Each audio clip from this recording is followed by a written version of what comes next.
Em 1889, o Brasil sofreu um golpe de Estado militar e se tornou uma república. Os brasileiros da época ficaram surpresos. O povo não compreendeu porque a mudança para um sistema republicano era necessária naquele momento. Também não conseguiram visualizar se o novo sistema seria melhor que o sistema monárquico vigente até então. As inseguranças foram justificadas, pois o que se sucedeu imediatamente após a declaração da República foi um período de instabilidade política, social e desintegração do território nacional. A falta de legitimidade do novo regime republicano causou rebeliões contra o governo central. Os militares golpistas foram forçados a governar com mão de ferro, e diversas batalhas sangrentas para preservar o território nacional se sucederam. O balanço para o Brasil neste período foi catastrófico. Milhares de brasileiros morreram, a economia entrou em colapso, a marinha mercante destruída, a moeda desvalorizada e nós nos tornamos subservientes aos interesses econômicos e militares dos ingleses. Mas por que então proclamaram a República? Será que a República que foi criada era o sistema adequado para nos governar? Como qualquer cientista, temos que identificar o que causa o mal para poder eliminar sua raiz. Vamos reavaliar esses dois temas importantes. O porquê nossa república foi criada? A resposta é simples. A elite dominante da época, composta por fazendeiros pecuaristas e cafeicultores, apoiadas por um grupo de militares dissidentes, buscaram manter seus privilégios do sistema econômico escravagista. Como a monarquia já havia legalmente eliminado a escravatura e almejava iniciar a Revolução Industrial no Brasil, essa elite econômica se sentiu ameaçada e tomou providências golpistas. Assim como todos os outros países da América Latina, a república que foi criada no Brasil foi para servir um grupo de interesse restrito, ou seja, uma oligarquia. Na jovem República Brasileira, a alternância de poder se limitou a esse pequeno grupo ao ponto que se cunhou o termo política café com leite. Essa política das oligarquias do café e da pecuária perdurou décadas e forjou estruturas e práticas políticas para preservá-las no poder. Esta origem oligárquica da República afetou o sistema de governo na criação de instituições republicanas autônomas. Também afetou na inclusão de minorias sociais no processo político. Isso causou repercussões desastrosas durante todo o século XX, com sucessivas rupturas da República por golpes militares e governos populistas. Mas será que esse sistema republicano oligárquico seja o sistema ideal para o Brasil? Bem, antes vamos avaliar os sistemas políticos. A maioria dos brasileiros acredita viver em uma democracia. Já outros poucos brasileiros acreditam que o Brasil é uma república. A diferença entre esses dois sistemas é essencial para a compreensão do sistema republicano brasileiro. Mas antes de falar de sistemas políticos, temos que falar da confusão criada pelos termos esquerda e direita. Muitos acreditam que comunistas são de esquerda e fascistas e ditadores são de direita. Na verdade, a maneira correta de associar os termos esquerda e direita é na intensidade do poder do governo. À extrema-direita não há governo, e na extrema-esquerda há governos totalitaristas, tarimbados como comunistas, nazistas, socialistas, fascistas, etc. Enfim, toda forma de governo totalitarista.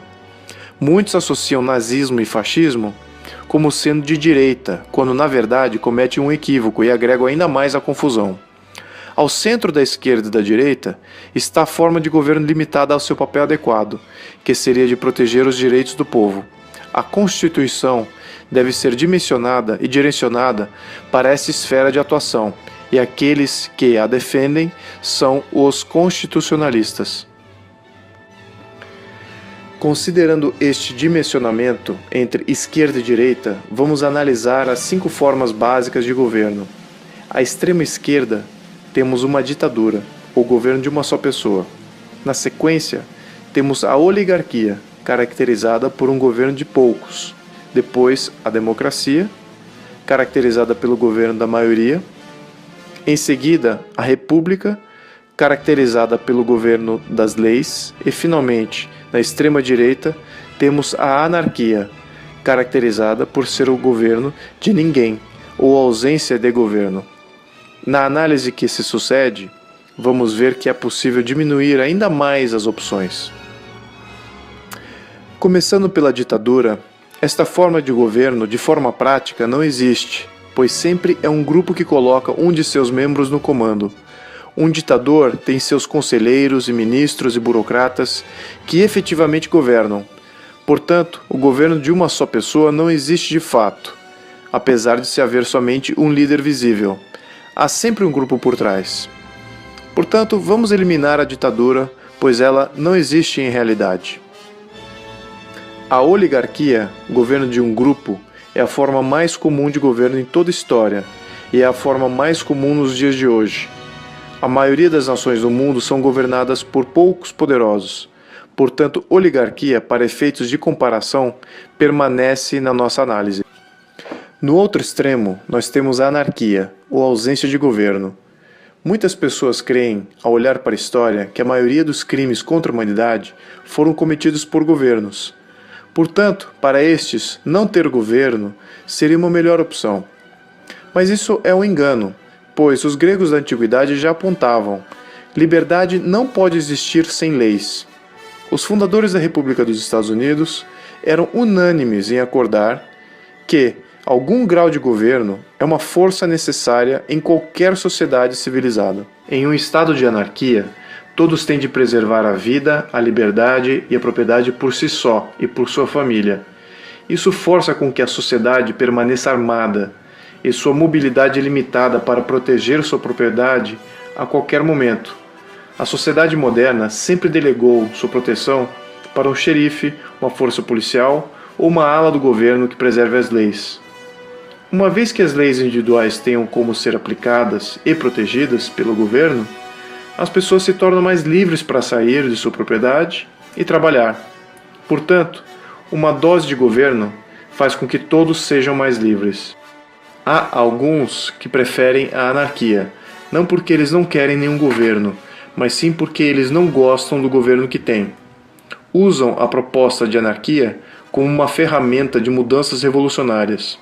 A condição de anarquia é muito como um vácuo, pois algo logo se apresenta para preenchê-lo.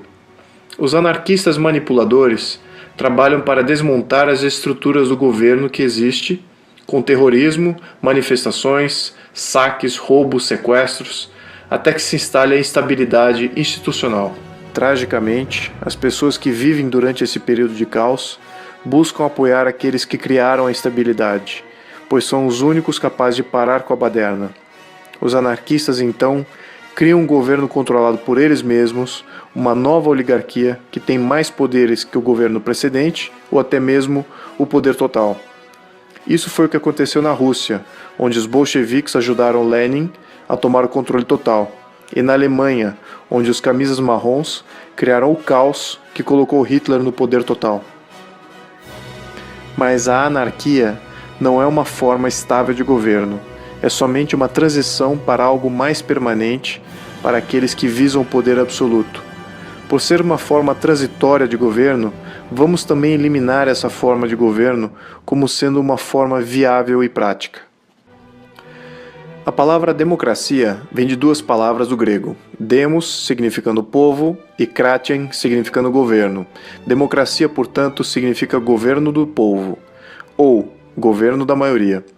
Isso soa bem, mas suponhamos que a maioria do povo resolva eliminar a casa, negócio ou igreja de uma minoria. Obviamente, tem que ter um limite. O problema da democracia é que a maioria não é limitada.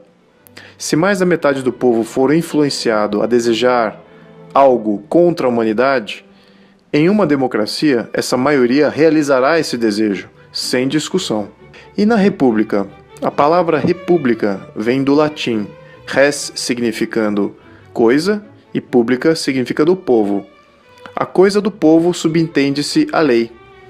Uma república, de fato, é uma na qual o governo é limitado por lei, deixando o povo em paz. Na criação dos Estados Unidos após a Guerra de Independência, os fundadores da República Americana tiveram a oportunidade de criar o governo que desejassem. poderiam ter criado uma oligarquia para manter a si mesmos no poder. Alguns até propuseram que George Washington se tornasse seu primeiro monarca. Mas os fundadores conheciam bem a história das civilizações, sobretudo a grega e a romana, e escolheram o governo das leis, que é uma república, e foram contra o governo da maioria, de uma democracia. Por quê? Imaginem um grupo de pessoas invadem um terreno baldio em um país democrático. Os eleitores votam 10-1 pela perda de posse do imóvel em favor do grupo invasor. Em uma democracia, o proprietário original perderia seu direito de posse do imóvel. Imagine a mesma situação em uma república. O proprietário requeriria reintegração de posse ao governo, que por sua vez avaliaria o direito de propriedade do imóvel junto às leis, não à opinião pública. Portanto, mesmo que a maioria do povo quisesse que os invasores permanecessem no local e que tal proprietário perca a posse do bem, a lei preservaria o direito de posse do proprietário original e o terreno seria reintegrado. Tomando a República Norte-Americana como modelo, muitos ficam surpresos quando aprendem que a palavra democracia não aparece na Declaração de Independência dos Estados Unidos, nem mesmo na sua Constituição. Também não aparece na Constituição de nenhum dos 50 estados. Os fundadores dos Estados Unidos fizeram de tudo para não ter uma democracia. James Madison, pai da Constituição, anotou: democracias são palcos da turbulência e disputa, e nunca foram compatíveis com a segurança pessoal e os direitos da propriedade. Em geral, foram curtas em sua duração, assim como violentas em sua decadência. Alexander Hamilton concordou e afirmou: nós temos um governo republicano. A real liberdade nunca é encontrada no despotismo ou nos extremos da democracia. Samuel Adams, um dos signatários da Declaração da Independência, conclui: a democracia nunca perdura, logo ela se desgasta, se exaure e se mata. Os fundadores dos Estados Unidos não escondiam seu desdém pela democracia, pois eles sabiam que as democracias da Grécia Antiga produziram os maiores excessos de governo imagináveis. Em todos os casos de democracia, o sistema se corrompia para uma ditadura da maioria, depois a anarquia e, finalmente, para uma tirania na forma de uma oligarquia.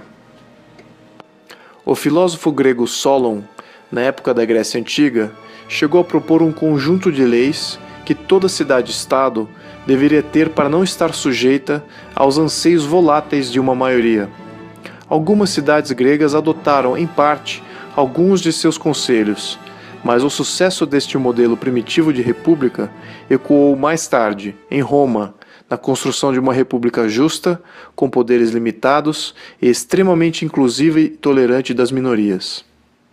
Roma iniciou sua história como uma monarquia etrusca, mas logo surgiu a ocasião de criar uma república, onde se limitava os poderes de seus líderes e assegurava direitos a todos seus cidadãos. O povo votava todos os anos e havia 2 líderes no Senado que dividiam o poder. Os senadores não eram remunerados e participavam do governo por prestígio e honra. Havia liberdade de culto e inclusão étnica de várias tribos europeias do Oriente Médio e da África. Esse modelo foi o propulsor do seu sucesso, tanto na sua expansão territorial como na sua prosperidade nos primeiros 500 anos. Todos queriam ser cidadãos de Roma e participar da comunidade econômica comum. Nessa comunidade, todos que eram considerados cidadãos eram considerados iguais perante as leis, com oportunidades iguais. É especificamente neste último ponto que uma oligarquia falha repetidamente e sempre, e em qualquer momento histórico, seja do Brasil, seja de qualquer outro país oligárquico. A habilidade de incluir e proteger minorias e novas forças políticas fortalece uma república e suas instituições. Uma oligarquia, no entanto, visa sempre enfraquecer as instituições e acabam perdendo por não permitir a ascensão de novas forças ao diálogo político. Essas novas forças, quando não representadas, buscam, através da anarquia, a destruição do governo oligárquico que não as inclui, e uma nova oligarquia se instala em seu lugar. Por ironia, os sistemas de governos oligárquicos criam seus próprios destruidores. Governos totalitários comunistas ou nazistas crescem quando há uma oligarquia no poder. O ciclo só se rompe com a criação de uma república, que possui leis como governantes e que visa independência de poderes públicos. Um outro aspecto característico de uma república é que seus súditos com direitos assegurados estão livres para produzir e acumular patrimônio. Isso se sucede uma vez que, numa república, com limites impostos por lei, as regras de jogo não se alteram da noite para o dia para atender um ou outro grupo de interesse. O acúmulo de riqueza ocorre dentro de um sistema com um governo limitado, que assegura a liberdade. A essência da liberdade é a limitação do governo. Em contrapartida, à medida que o governo central cresce, o povo perde liberdades. A República Romana foi capaz de assegurar liberdades por um período de 500 anos, acumulando um poder desproporcional vis-à-vis as demais regiões que não usufruíam desse mesmo modelo. Sua decadência iniciou-se exatamente quando os princípios republicanos tornaram-se secundários aos de grupos de interesse. A democracia foi o último suspiro da República, pois seus líderes passaram a fazer a vontade do povo para se manter no poder, violando as leis republicanas. Ao final da República Romana, o direito à propriedade não estava mais sendo assegurado, pois a ganância de senadores levou-os a usurpar terras dos menores produtores. Trouxeram escravos para trabalhar no campo e, em consequência, o número de cidadãos votantes desabrigados na cidade aumentou. Para apaziguar os cidadãos, os senadores iniciaram a política pão e circo. Criaram-se, portanto, programas de alimentar e entreter esses cidadãos votantes. Isso garantiu votos, mas causou um desbalanço nas contas públicas e, consequentemente, houve um aumento de tributos no setor privado para bancar a conta. A derrocada do sistema republicano ocorreu quando a democracia não foi capaz de assegurar direitos e benefícios para um de seus grupos mais importantes, a de seus protetores, os legionários, liderados na época por Júlio César.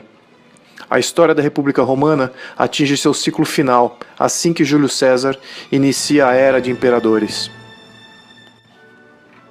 Houve, sem dúvida, grandes imperadores, mas também existiram imperadores terríveis. Na média, estes líderes totalitários contribuíram para a lenta, mas total devastação e humilhação de Roma até 450 d.C., quando foram saqueadas por bárbaros germânicos.